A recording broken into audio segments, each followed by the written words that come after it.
क्या आपने कभी रात के सन्नाटे में अपने दिल को रोते सुना है? जब आपके अपने बच्चे आपको अनदेखा करते हैं, जैसे आप इस दुनिया में बस एक भूला हुआ सामान हैं। क्या आप तैयार हैं उस रहस्य को जानने के लिए जो आपके आत्मसम्मान को फिर से जगा देगा? नमस्ते मेरे प्यारे दोस्तों। क्या आपने कभी रात के सन्नाटे में अपने दिल की धड़कन को सुना है?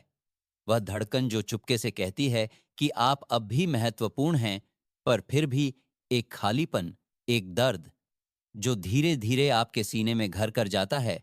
मैं डॉ आरव शर्मा हूं और आज मैं आपके साथ एक ऐसी कहानी साझा करना चाहता हूं जो शायद आपकी अपनी कहानी हो। क्या आपने कभी महसूस किया है कि आपके अपने बच्चे, आपके अपने खून, आपकी बातों को हवा में उड़ा देते हैं, आपकी भावनाओं को जैसे कोई मायने ही नहीं, जैसे आप इस घर में, इस दुनिया में बस एक पुराना सामान बनकर रह गए हैं जिन्हें कोई कोने में रख देता है और भूल जाता है।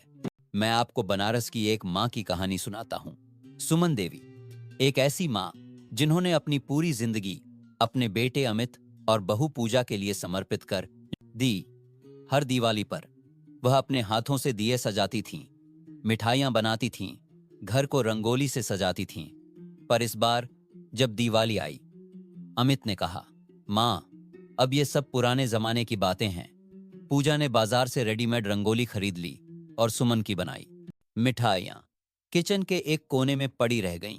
उस रात जब पूरा घर दियों की रोशनी में चमक रहा था, सुमन का दिल अंधेरे में डूब गया। क्या आपने भी ऐसा महसूस किया है?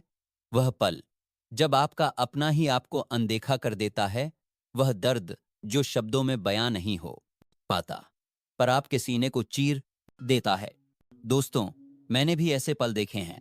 मेरे अपने जीवन में मेरे एक मरीज थे, एक बुजुर्ग जो अपने बच्चों के लिए सब कुछ छोड़ चुके थे। पर एक दिन उन्होंने मुझसे कहा, डॉ शर्मा, मुझे लगता है मैं अब इस घर में बस एक बोझ हूं। उनकी आंखों में वह दर्द था जो शायद आप भी महसूस कर रहे हैं। पर मैं आपको एक रहस्य बताना चाहता हूं। वह दर्द, वह खालीपन, वह आपकी कमजोरी नहीं है, वह आपकी ताकत बन सकता है। क्योंकि आपका आत्मसम्मान, आपकी इज्जत किसी और के हाथों में नहीं, वह आपके अपने दिल में है। और मैं आपको दिखाने जा रहा हूं कि आप उसे कैसे वापस पा सकते हैं। यह कहानी सिर्फ सुमन देवी की नहीं है। यह लखनऊ की गलियों में, दिल्ली की भीड़ में और बनारस की घाटों पर हर उस माँ बाप की कहानी है जो आज खामोश हैं क्योंकि उनके बच्चे इतने व्यस्त हो गए हैं कि वे भूल गए उनके माता पिता का भी एक वजूद है, एक सम्मान है। दोस्तों, आप अकेले नहीं हैं और सबसे जरूरी बात, आप हारे नहीं हैं। आपका आत्मसम्मान अभी भी आपके पास है, बस उसे थोड़ा सा झाड़ पोंछ कर फिर से चमकाना है। पहला कदम है अपनी भावनाओं को गले लगाना। दोस्तों, जब अमित ने सुमन की रंगोली को ठुकराया तो सुमन का दिल टूट गया। गुस्सा आया, शर्मिंदगी हुई, पर उन्होंने उस दर्द को दबाया नहीं, उन्होंने उसे महसूस किया। और यही वह कदम है जो आपको भी उठाना है। अपने दर्द को अनदेखा मत कीजिए। वह दर्द वैध है, वह आपका हक है। एक डायरी लीजिए और उसमें लिखिए कि आपको क्या दुख पहुंचता है, या बनारस की गंगा के किनारे कुछ पल शांति से बैठिए और अपने दिल की सुनिए। जैसे हम अपने मंदिर में भगवान के सामने सच्चाई रखते हैं, वैसे ही अपने आप से सच्चे बनिए। कहिए, हाँ, मुझे दुख हुआ और यह ठीक है। दोस्तों, यह सिर्फ शुरुआत है। इस कहानी का अंत ऐसा होगा जो आपके दिल को सुकून देगा, आपकी जिंदगी को एक नई रोशनी देगा। पर इसके लिए आपको मेरे साथ इस यात्रा पर चलना होगा।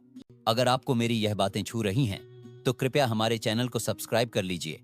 आपका एक छोटा सा समर्थन हमें और ऐसे प्रेरणादायक वीडियो बनाने की ताकत देगा, ताकि हम आपके लिए और आपके जैसे लाखों दोस्तों के लिए रोशनी की किरण बन सकें। अब मैं आपसे एक सवाल पूछता हूं ताकि आप अपने दिल की गहराई में उतरें। सवाल यह है, जब आपको लगता है कि आपके बच्चे आपकी इज्जत नहीं करते, तो आप सबसे पहले क्या करते हैं? कब अपने दर्द को छुपाकर चुप हो जाते हैं और सोचते हैं कि शायद यह ठीक हो जाएगा?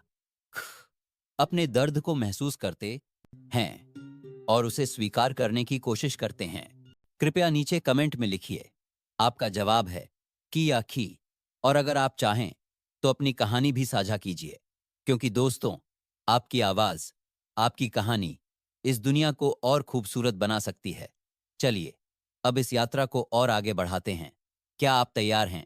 नमस्ते मेरे प्यारे दोस्तों, मैं डॉ आरव शर्मा हूं और आज हम उस यात्रा को और आगे बढ़ा रहे हैं जहां आप अपने आत्मसम्मान को, अपने दिल की रोशनी को फिर से जगा रहे हैं। क्या आपने कभी गौर किया है कि जब हम अपने दर्द को गले लगाते हैं तो वह हमें कमजोर नहीं बल्कि और मजबूत बनाता है। बनारस की सुमन देवी ने यही किया। जब उनके बेटे अमित ने उनकी रंगोली को ठुकराया और बहू पूजा ने उनकी मिठाइयों को अनदेखा किया, तो सुमन ने अपने टूटे दिल को सुना और फैसला किया कि अब वह चुप नहीं रहेंगी, वह अपने लिए खड़ी होंगी। और दोस्तों, यही वह पल है जहां आप भी खड़े हो सकते हैं अपने लिए, अपनी इज्जत के लिए। मैं आपको एक सच्चाई बताता हूं। प्यार का मतलब यह नहीं कि हम हर उस व्यवहार को सहन करें जो हमें ठेस पहुंचाता है।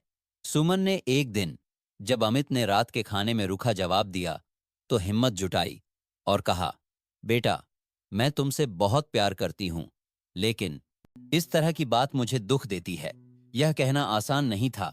उनके हाथ कांप रहे थे, दिल धड़क रहा था, पर उस पल सुमन ने अपनी सीमा रेखा खींच दी। दोस्तों, यह सीमा, यह रेखा आपकी इज्जत की नींव है।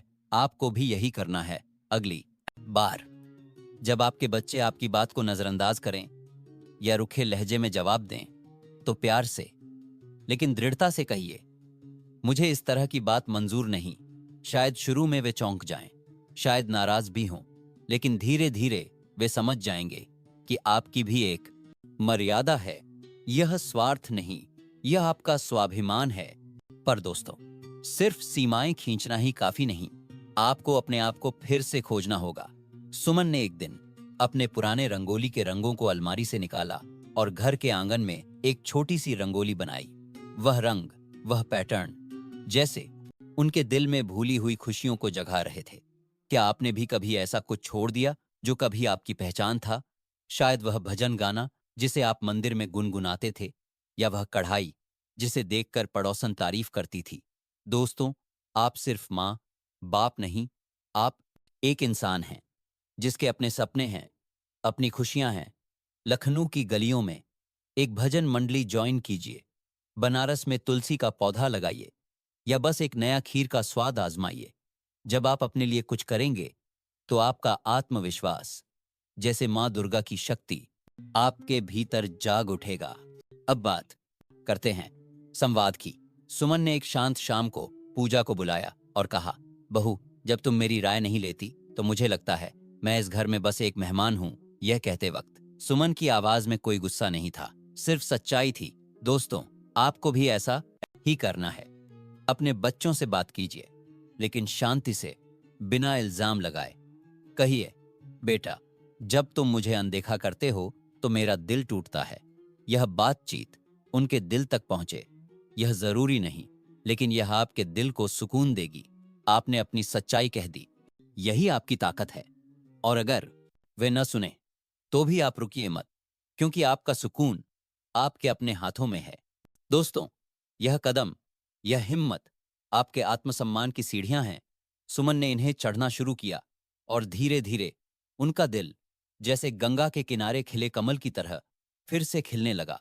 मैं चाहता हूं कि आप भी इन कदमों को उठाएं और अपने दिल को खिलाएं। तो बताइए, आप पहले क्या करेंगे? अपनी सीमा रेखा खींचेंगे या अपने भूले हुए शौक को जागाएंगे? अपनी कहानी मेरे साथ साझा कीजिए, क्योंकि आपकी हिम्मत किसी और के लिए भी रोशनी बन सकती है।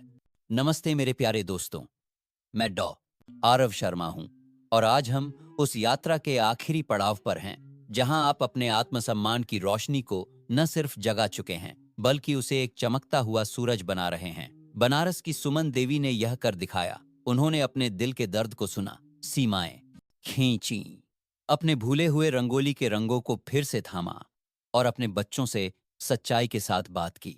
पर दोस्तों, यह कहानी यहां खत्म नहीं होती।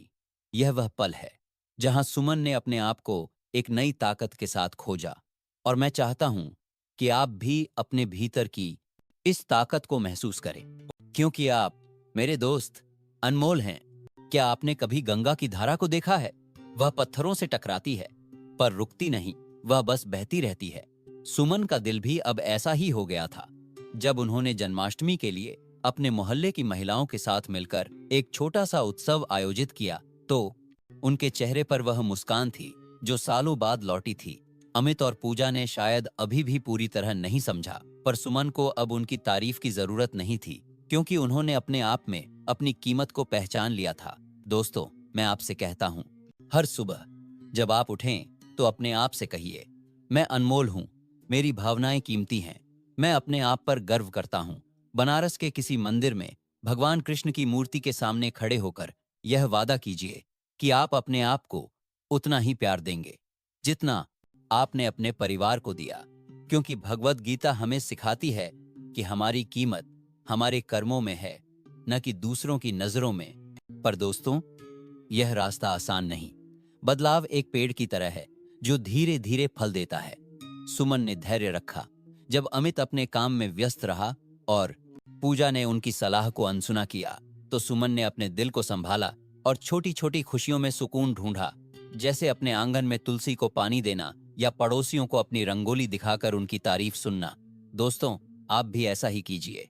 जब आपका मन भारी हो तो गंगा के किनारे बैठिए, एक गहरी सांस लीजिए और याद कीजिए आपने कितनी मुश्किलों का सामना किया है। यह दर्द, यह अनदेखी आपके सामने झुक जाएगी, क्योंकि आपका धैर्य आपकी सबसे बड़ी शक्ति है। अब मैं आपसे एक आखिरी बात कहना चाहता हूं।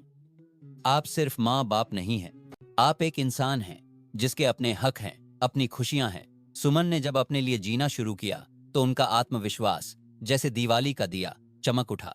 उन्होंने सुबह की चाय का स्वाद लिया, पुराने भजनों को गुनगुनाया और मंदिर में पूजा के बाद दूसरों के साथ कर कहा, साथ प्रसाद बांटा। दोस्तों, यह छोटी छोटी चीजें आपके दिल को रोशनी देती हैं। लखनऊ की एक गली में अपने पुराने दोस्त से मिलिए या अपने घर के छत पर एक कप चाय के साथ सूरज को देखिए। यह खुशियां, यह पल आपके हैं और कोई इन्हें आपसे छीन नहीं सकता, क्योंकि हमारी परंपरा कहती है कि सच्चा सुख वह है जो अपने दिल से मिलता है, न कि दूसरों की तारीफ से।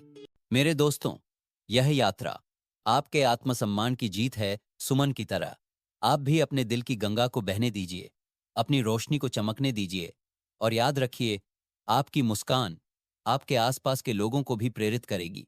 तो आज जब आप यह सुन रहे हैं तो एक छोटा सा कदम उठाइए, अपने लिए कुछ कीजिए और अपनी कहानी साझा कीजिए कि आपने अपने आत्मसम्मान को कैसे चमकाया, क्योंकि आपकी कहानी किसी और के लिए भी एक दिया जला सकती है।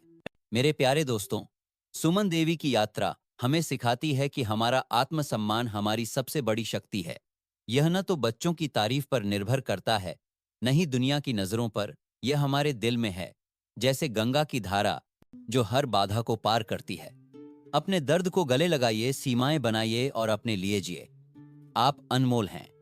यह यात्रा सिर्फ आत्मसम्मान की नहीं, बल्कि अपने आप को फिर से खोजने की है। हर छोटा कदम आपको सुकून देगा। सबक यह है कि आपकी कीमत आपके अपने कर्मों और आत्मविश्वास में है। दूसरों की अनदेखी आपको कमजोर नहीं कर सकती, अगर आप खुद को महत्व दें। आज से शुरू कीजिए। हर सुबह अपने आप से कहिए, मैं अनमोल हूं। एक छोटा सा शौक जैसे भजन गाना या रंगोली बनाना फिर से शुरू करें। अपने बच्चों से प्यार से पर दृढ़ता से बात करें। धैर्य रखें और छोटी छोटी खुशियों में सुकून ढूंढें। आपका आत्मसम्मान आपकी रोशनी है, इसे चमकने दें।